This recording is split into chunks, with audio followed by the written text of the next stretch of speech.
妇人骑机车离开加油站，完全没查看后方来车，客运驾驶急按喇叭，但仍来不及闪避。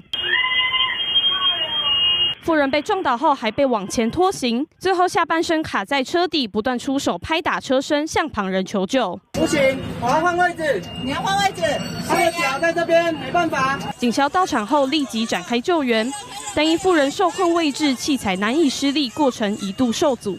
妇人不断哀嚎，神情十分痛苦。人出来了，人出来了！不要拉，不要拉。警消费了好一番功夫，总算将人救出送医。惊悚车祸发生在5日早上10点左右，一名高龄88岁的妇人骑机车离开南投草屯区中正路上的这间加油站，却没注意到后方来车，被撞个正着。我拖我的千斤顶起来，去甲称，但是我的千斤顶无够力，伊太大只咧。会当甲称一丝尔。警消到场前，附近的修车厂业者先拿出千斤顶，试图救出路人，却使不上力。后来跟同业借来大型千斤顶，加上警消的抢救器材，通力合作下，才总算将人救出。所幸妇人命大，只有双脚骨折，没有生命危险。原本阮家是有人客要来修理车，了后阮儿子甲阮老公同时拢伫去帮忙救护了，打客人讲。